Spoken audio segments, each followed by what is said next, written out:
What's good, everybody? National Master Solomon Odell here, and I, along with my co-author Russ Southern, want to welcome you to this course on how to play the two knights attack against the kann defense. And we want to say thank you for investing in this course. It means a ton to us that you invested in this and that you are excited to learn about this repertoire against the kann. I mean, we all know that the kann defense is strong, it's boring, and it's just difficult to play against. And on top of that, it's not going anywhere. It's not going anywhere at all. I mean, you see beginner players going with it. You see intermediate players using it. You see high-level GMs playing it. So no matter how good you get at chess, it's not going to go away. And if you play the move E4, it's nice to not just have something that works against the kann defense, but something that you actually enjoy, something that you actually look forward to. For myself personally, the creation of this course has been quite a bit of fun because for nearly 20 years, I couldn't stand the kann defense. My style has shifted a little bit over the years in terms of how I attack and all that kind of stuff, but I'm still an aggressive attacking player, and that started from when I was a kid. I always loved traps, tricks, gambits, and I loved trying to find openings that were sound, but also fun. Fun, sound ideas that really put the pressure against my opponent's king and gave me a game of chess, in which case I felt like I was playing for a win.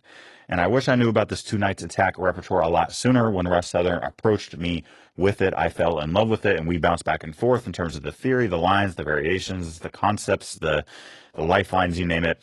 And I play this exclusively for the white side against the kann. And I don't plan on really ever playing anything else on a consistent basis besides the two knights attack going forward. I encourage you guys to watch through the video segment as well. So you have the text, you have the move trainer, which is super beneficial, and you have the video segment as well. And in the video, I talk about my perspective on the lines, the variations in certain positions. I give my spin on how to play certain spots, or just general kind of concepts or advice on what to do if you're up material, down material, if you have an attack, if your attack's not present anymore, but you have some kind of advantage or weakness, all that kind of good stuff. So I'm really trying to help you guys round out your overall chess game as well, right? Not just learn moves and memorize them, but actually understand why you guys are playing what you are playing and help you with general advice in terms of how to approach the middle game at a high level. Okay, now the game of chess, it's a difficult one. There's a lot of areas, there's a lot of themes that you got to learn about.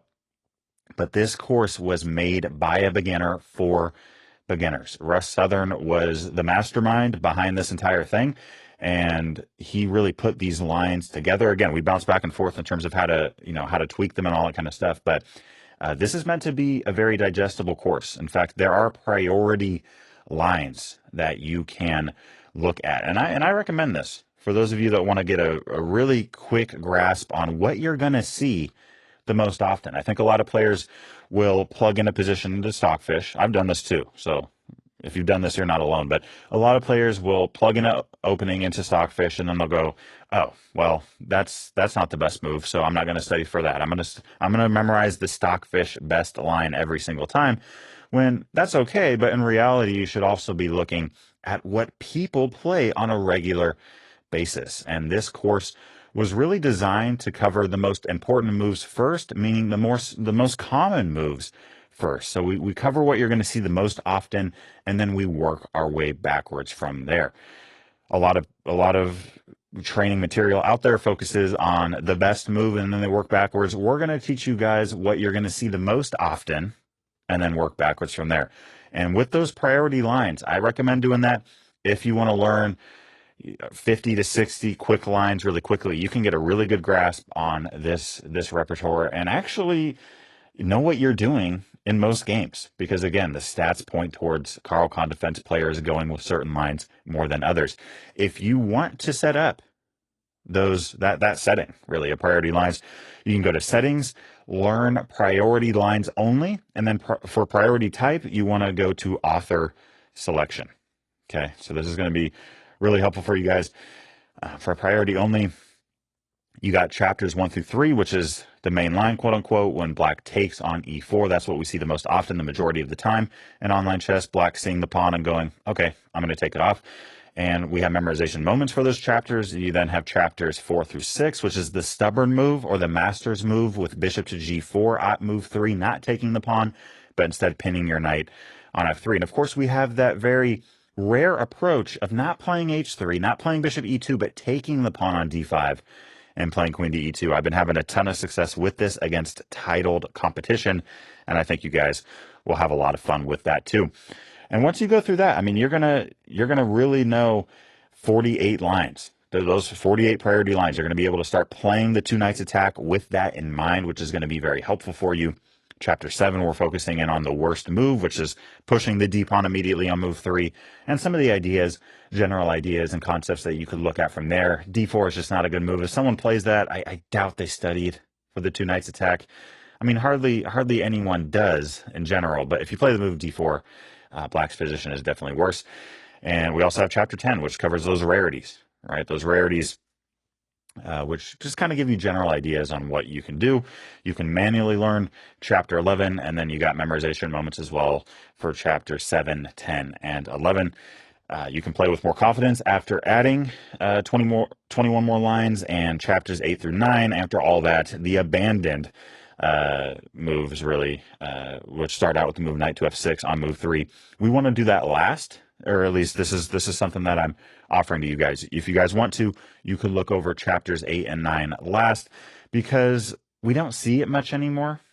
I mean, it used to be the main line. In fact, we go over a game by Bobby Fischer back in the year 1959, in which case he played against the Carl Kann defense, played the two knights attack, and saw the move knight f6. Back then, that was a main line. It's not anymore, and knight f6 is pretty rare. So in terms of learning what you're going to see the most often, chapters 8 and 9 is probably what you're going to want to focus on last. And there's different approaches. There's nothing wrong at all with not even putting priority lines on and just going straight through, going with the introduction, going with the quick starter, going through all the chapters, going with the annotated games, all that kind of stuff. But if you guys want to learn what you're going to see the most often, that order of doing things and then focusing on chapters 8 and 9 last could be a good way to go about it.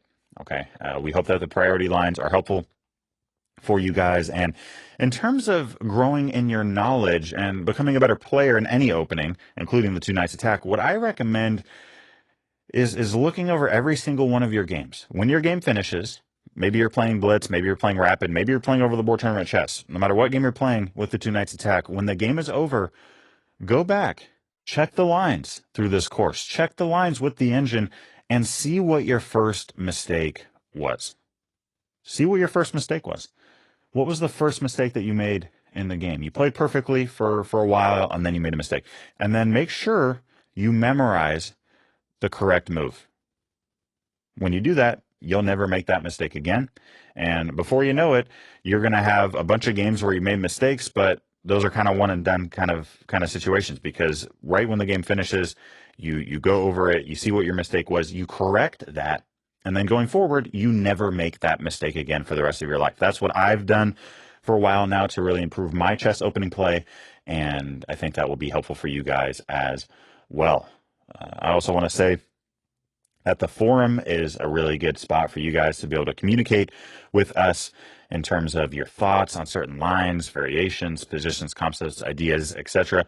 Russ Southern is really going to be the main one responding to those comments and to those questions and those thoughts. And if you guys specifically want me as well to answer, let Russ Southern know, and Russ as well, if he gets a question that he wants some advice on, him and I will talk together and we'll be able to kind of dissect that and get back to you on what the best way to go about it is. But we want you guys to be able to contact us. We want this to be a course in which case there's a high level of communication, a high level of going back and forth, and helping you succeed with this repertoire against the Carl Kann.